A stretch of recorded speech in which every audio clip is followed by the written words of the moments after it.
agradecer la presencia de mi compañera, la licenciada Laurita Herrera, y los secretarios del comité, Juanita, presidenta del PRI de Guadalupe,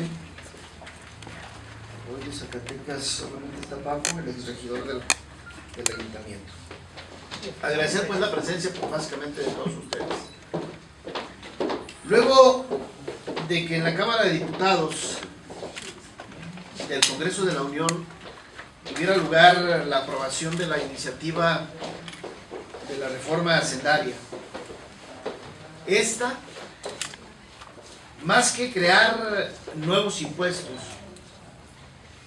tapa los huecos fiscales y acaba con los privilegios que durante muchos años han traído más desigualdad en México. Como bien lo mencionó el coordinador parlamentario de los diputados federales del PRI en la misma Cámara, nuestro amigo Mario Fabio Beltrones. Desde aquí, el Comité Directivo Estatal en Zacatecas expresamos un reconocimiento a legisladores y autoridades de Hacienda y actores sociales que contribuyeron a realizar las modificaciones a la iniciativa original del Ejecutivo Federal sobre la reforma hacendaria y social. En el PRI reconocemos que es más difícil aspirar a la unanimidad en el tema de los impuestos.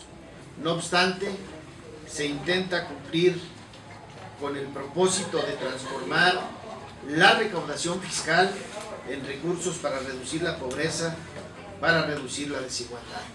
En principio de cuentas, quiero precisar que al paso del tiempo se han vertido una cantidad de señalamientos que han caído por su propio peso.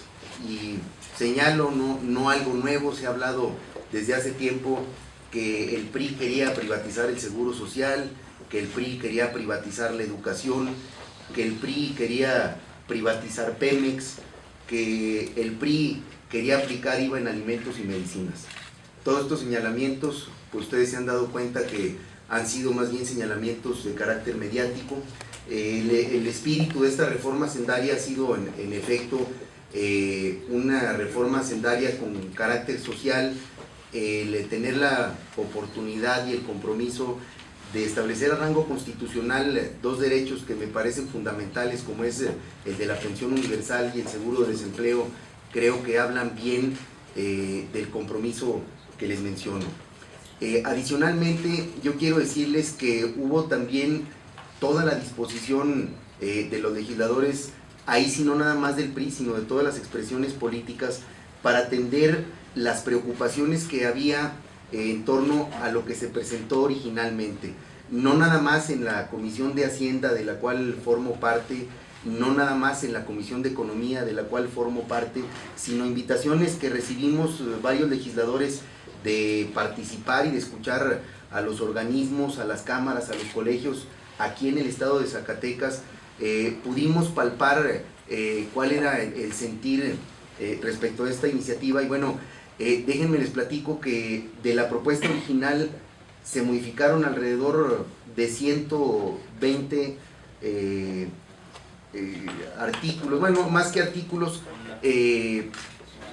disposiciones que contenía la iniciativa enviada por el Poder Ejecutivo, y creo que se logró un paquete hacendario que, si bien no contó con el consenso al 100%, yo ya no creo en las unanimidades. Yo pienso que la discusión fue buena, la discusión fue en el sentido corriente, pero además, en el marco de esta discusión, en la Ley de Responsabilidad Hacendaria y Presupuesto, se establecieron criterios muy claros de no ampliar el gasto corriente más que en un techo de hasta un 4%.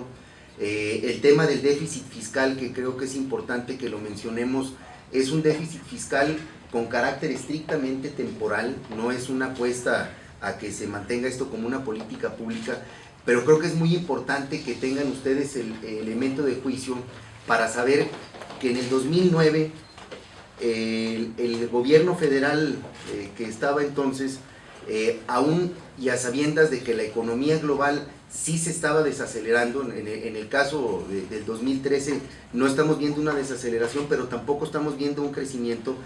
En 2009, cuando teníamos una desaceleración económica mundial, el gobierno federal restringe el gasto público.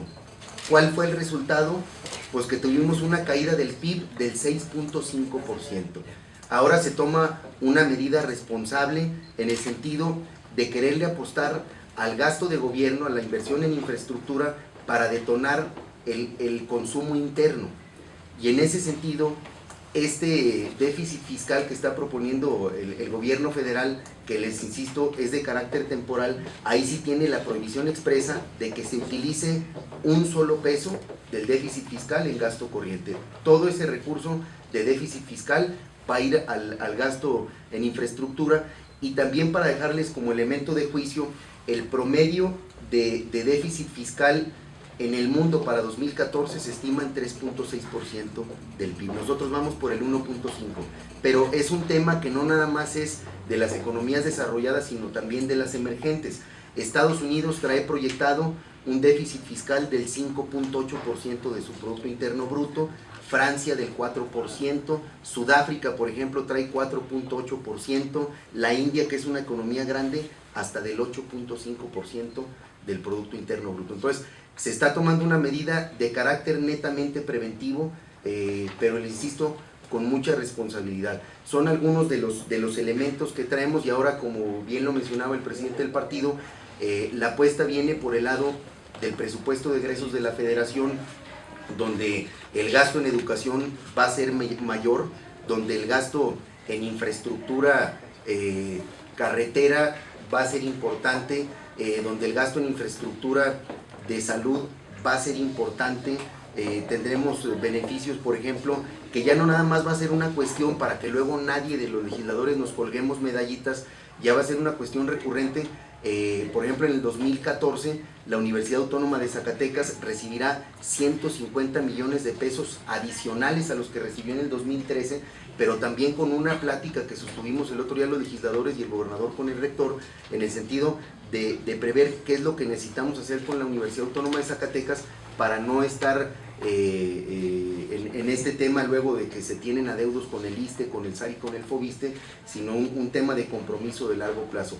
Pero en resumidas cuentas, de lo más importante, no al IVA en colegiaturas, no en el IVA a las rentas, a las hipotecas. Se establece un piso, no un techo, es un piso para gravar las viviendas con un valor de 700,000 UDIs para arriba, que estamos hablando de alrededor de 3,5 millones de pesos. A todas luces, ni estamos hablando de casas de interés social, ni siquiera de interés medio, y no nada más Zacatecas, ni en el Distrito Federal, pero sí se acaban con ciertos privilegios, como el gravar con un 10% las utilidades en la bolsa de valores o en el reparto de dividendos, y por supuesto también con el tema del derecho a la explotación minera, que sin duda también podrá traer beneficios no nada más al estado de Zacatecas, sino a otros 23 estados donde se registra actividad minera.